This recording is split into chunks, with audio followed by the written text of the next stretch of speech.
Buonasera, bentrovati a Primus Inter Pares, appuntamento del mercoledì, gruppo TV7, come di consueto, vi ricordo siamo in diretta sulla pagina Facebook.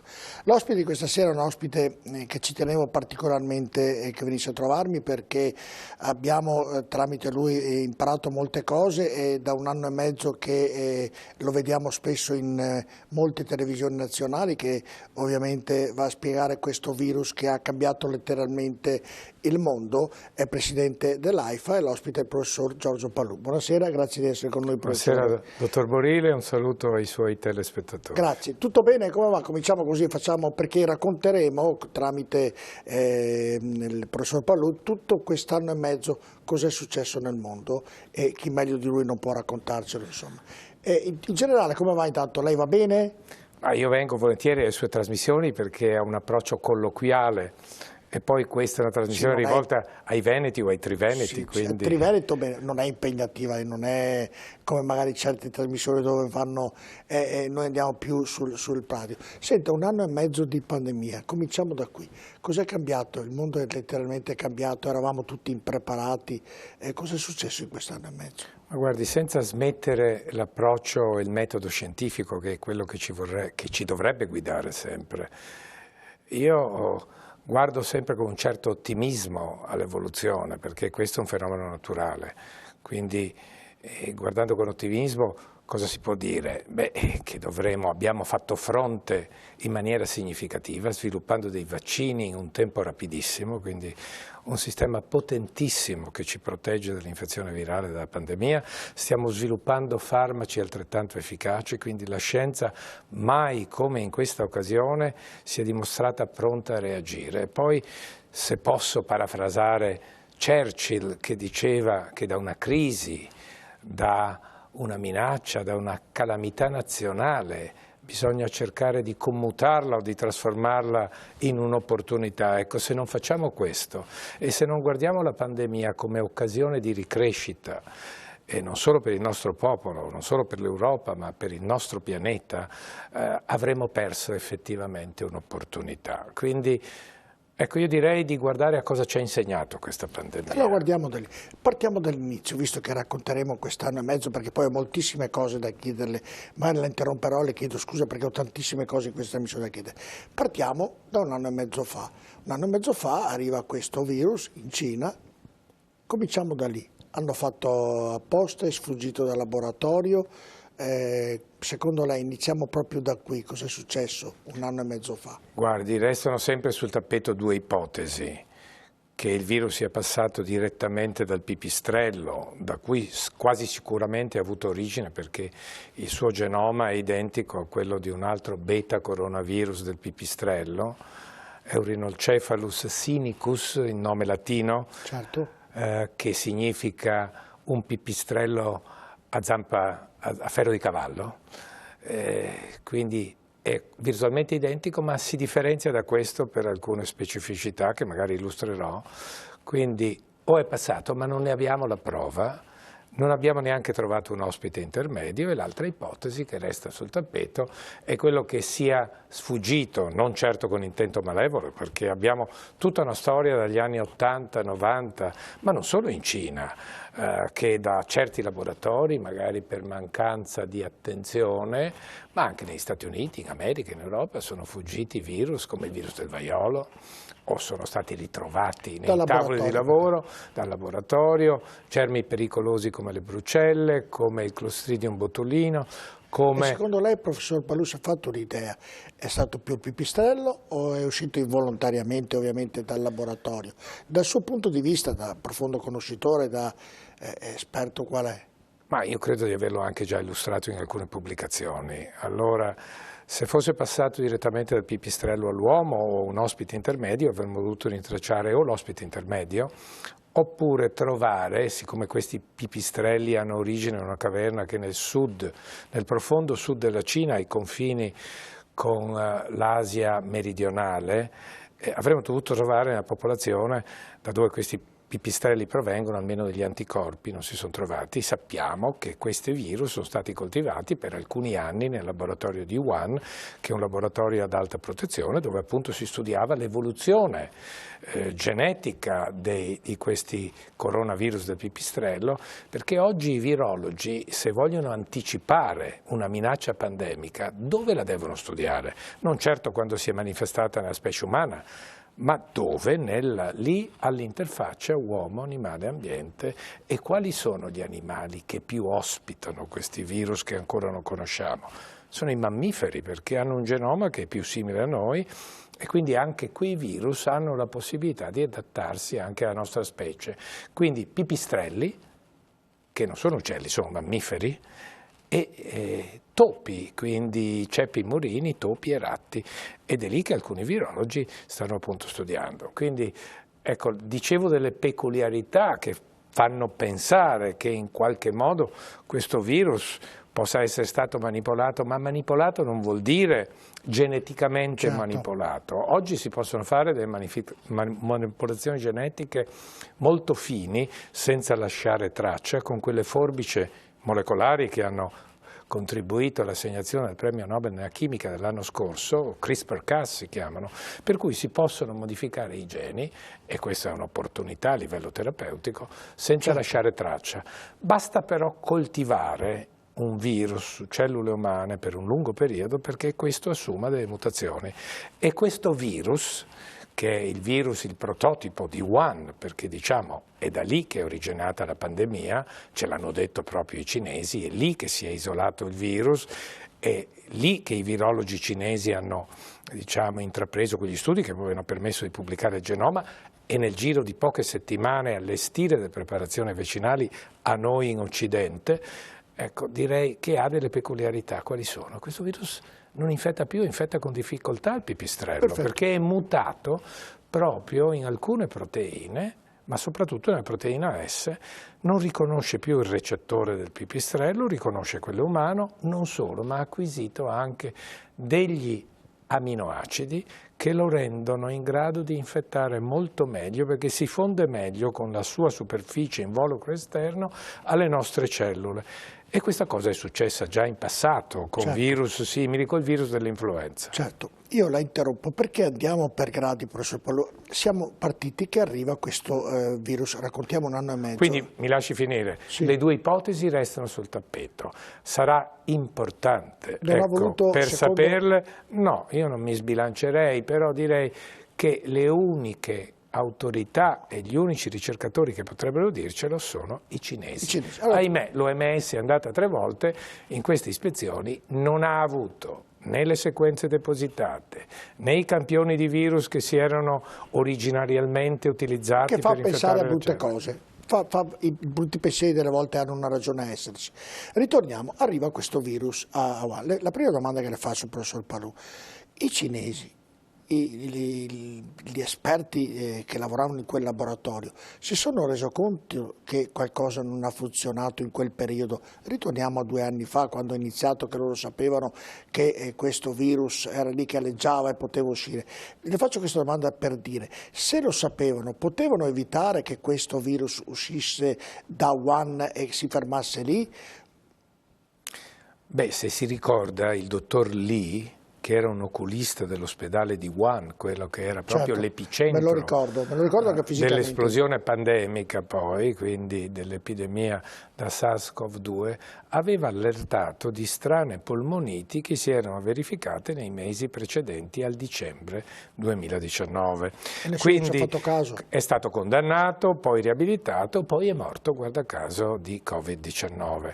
Quindi c'erano degli allerta, ovviamente, però... Secondo lei l'hanno tenuto nascosto i cinesi? Oppure... Ma io quello che posso dirle con assoluta certezza è che nel caso della SARS-CoV, che chiamerei CoV-1, cioè il virus della SARS, che è una forma identica, che è 70% identico dal punto di vista del profilo genomico al SARS-CoV-2, al virus che causa il Covid-19,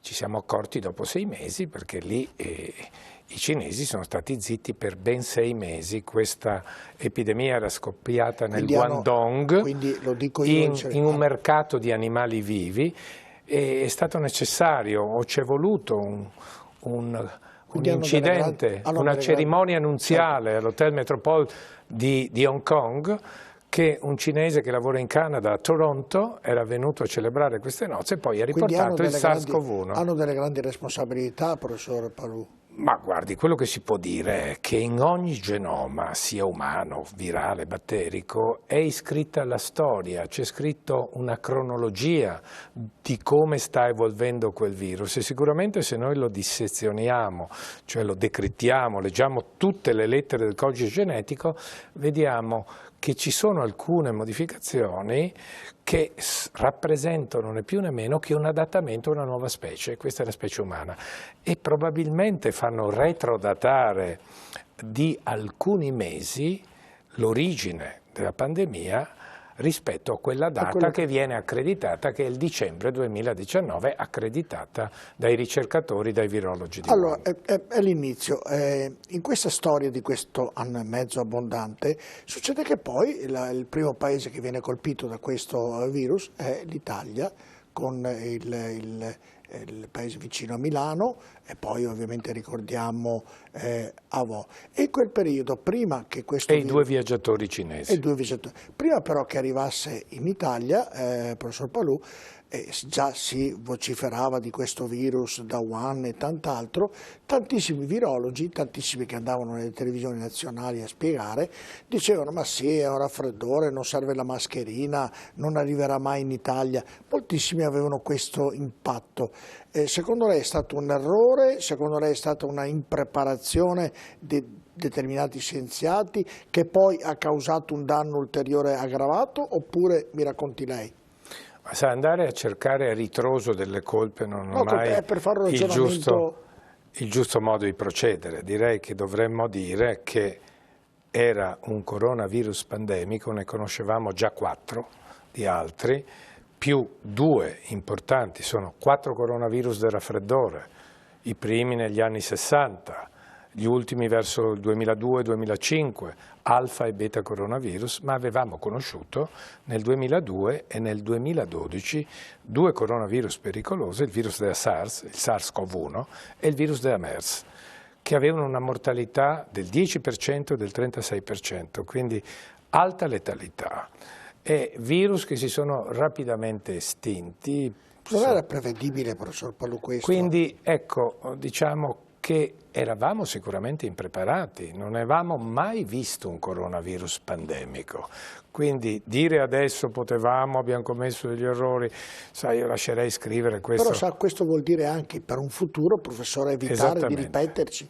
È quello che volevo dire, l'opportunità in cui noi dovremmo commutare questa disgrazia è prima di tutto che dovremmo osservare, lei ha parlato di virologi, i virologi si occupano di studiare i virus nel loro ambiente naturale, dissezionarne il genoma, capire qual è l'espressione dei geni, capire che correlazione c'è tra un determinato gene e la malattia, studiare l'interazione col sistema immunitario, sviluppare nuovi vaccini e nuovi farmaci, questo fa un virologo, più che proiettarsi in proiezioni più o meno allarmistiche sul futuro, dovrebbe quindi fare delle ipotesi del lavoro. Quindi quello che dico è, ecco, non era prevedibile sicuramente, quello che abbiamo imparato è che dovremmo studiarli meglio, quindi investire in virologia di base, in virologia evoluzionistica, studiarli all'interfaccia uomo-animale, perché i virus sono gli elementi vitali, cioè microbi, che si replicano, ma hanno bisogno di cellule. Queste cellule sono umane, animali, vegetali, o addirittura le stesse cellule batteriche, o addirittura dei virus molto piccoli che infettano dei virus giganti. I virus infettano tutto, sono l'elemento vitale più rappresentato nel pianeta. Ne abbiamo a trilioni nel nostro intestino e non li conosciamo, ma qualcosa faranno. Quindi l'importanza è studiarli prima che si presenti un'altra pandemia. Certo. E il rischio c'è, perché stiamo violando il pianeta, modificando gli ecosistemi, allevando insieme vari animali a scopo industriale, stiamo deforestando, cambiando il clima, vediamo che alcuni insetti, artropodi, che sono veicolo di nuovi virus, si spostano da un continente all'altro, e in più c'è la globalizzazione, quindi dobbiamo porre attenzione e studiarli nel loro ambiente naturale. Quindi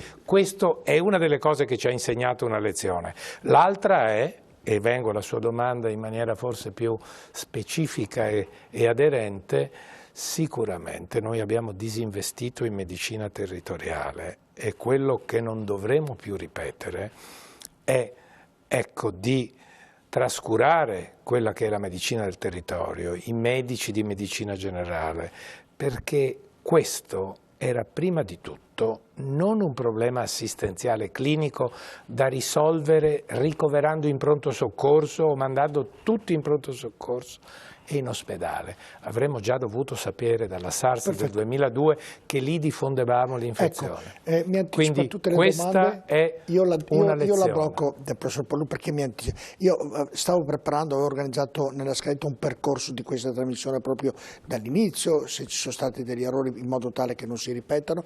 Nel discorso dei virologi poi in quel periodo ci sono stati molti morti. Ecco, le cure che sono state fatte a quei pazienti che sono deceduti, perché tanti hanno detto nemmeno i chirurghi, nemmeno i medici hanno preparati ad affrontare questo virus e tanti l'hanno affrontato nella maniera sbagliata e hanno avuto un comportamento davvero mortale su moltissime persone. Secondo lei è vero anche questo, quello che dicono i maligni, definiamoli così, oppure voci giornalistiche?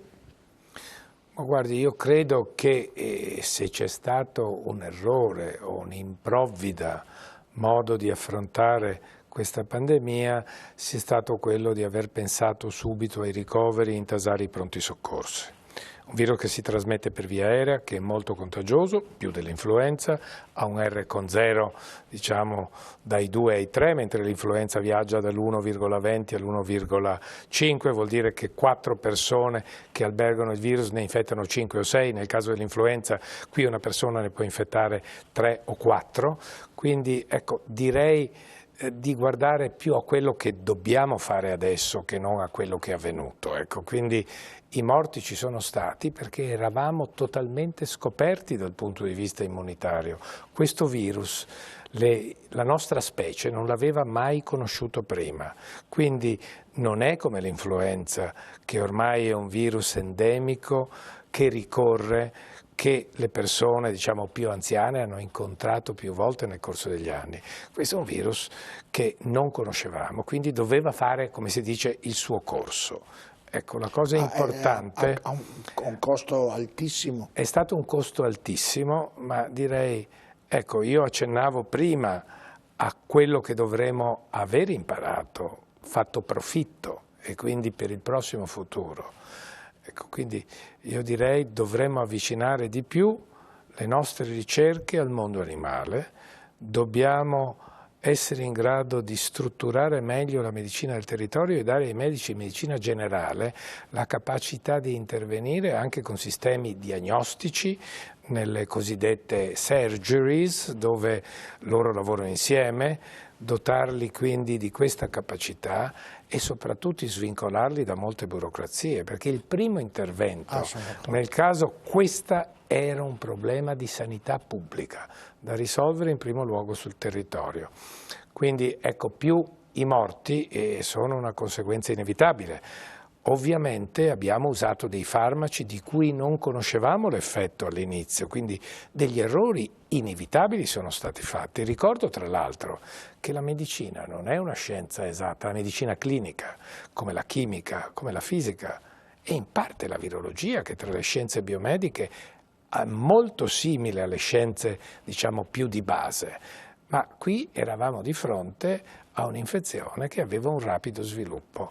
E anche i primi dati sull'attività o non attività dei farmaci poi sono stati smentiti da studi successivi, quindi sappiamo benissimo, abbiamo parlato dell'ivermectina, se si ricorda, della clorochina, del prednisone, utilizzavamo farmaci antivirali contro l'influenza quindi poi il Remdesivir che si utilizzava per Ebola e per Marburg, alcuni di questi hanno dimostrato la loro efficacia, ma ci è voluto del tempo. Del tempo. Senta, professor Palù, succede sempre nella nostra storia che stiamo ricostruendo, perché poi ho tantissime cose e credo che i nostri telespettatori la stiano ascoltando con moltissima attenzione. Succede che in quel passaggio che termina la prima fase di quel maledetto virus, però i virologi, gli scienziati ci dicono tutti attenzione perché in inverno ritorna e non eravamo ancora preparati e ritorna in maniera violenta e ritorna con ancora molti morti. In quel passaggio non si poteva fare qualcosa di meglio perché là si conosceva, parlo a livello politico, a livello sanitario, a livello di tutti, a livello anche delle persone stesse. Si sapeva i danni che aveva fatto nei primi mesi dell'anno, in quel periodo estivo siamo un po' ritornati tutti liberi, poi però gli scienziati ci avevano avvisato, guardate che ritorna di sicuro, ed è ritornato in una maniera violentissima. Ecco, in quel passaggio, secondo lei, professor Palù, si poteva fare qualcosa di diverso tutti assieme? Guardi, disponendo di farmaci antivirali non specifici, di cui non conoscevamo ancora l'attività, se era più o meno selettiva, cioè diretta contro il SARS-CoV-2, il virus causa della pandemia, non avendo ancora a disposizione i vaccini, sicuramente gli unici interventi che potevano essere efficaci erano gli interventi, diciamo, non farmacologici. Quali sono gli interventi non farmacologici? Sono quelli dell'igiene, sono quelli, diciamo, della diagnostica precoce, sono quelli della quarantena, sono quelli dell'identificazione dei focolai, sono quelli appunto del diciamo, isolamento dei focolai e sono misure di sanità pubblica.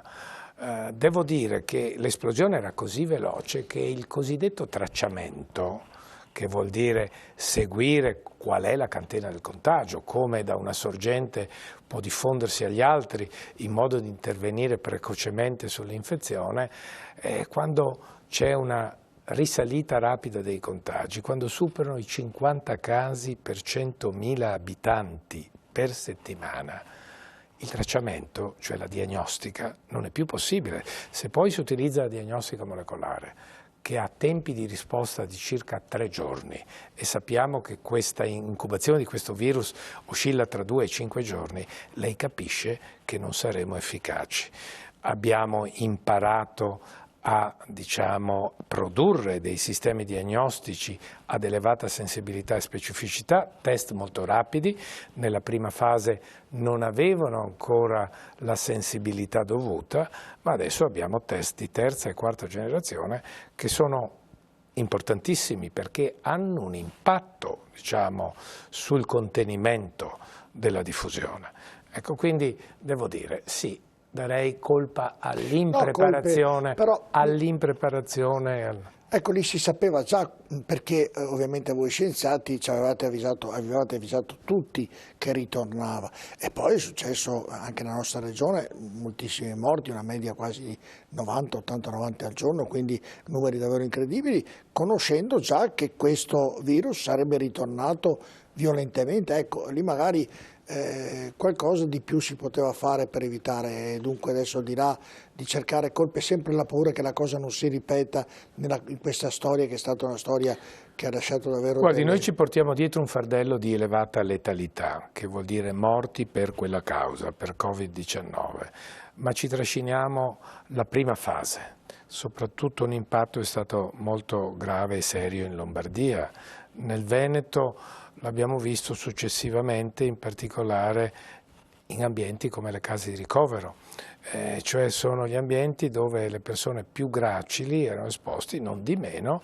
però erano stati messi in atto tutte le procedure di diagnostica rapida, quella che consentiva di saggiare ogni 2, 3 o 4 giorni, e quindi ecco, voglio dire che a un certo momento risalire, sì, dovremmo confrontarci con le altre nazioni, ma se guardiamo bene, se anche le altre nazioni hanno avuto i loro problemi. Ah beh, poi ci torniamo. Dopo la pubblicità, poi i tamponi sono stati molto importanti, ma abbiamo molte cose da chiedere, rimanete con noi a tra poco.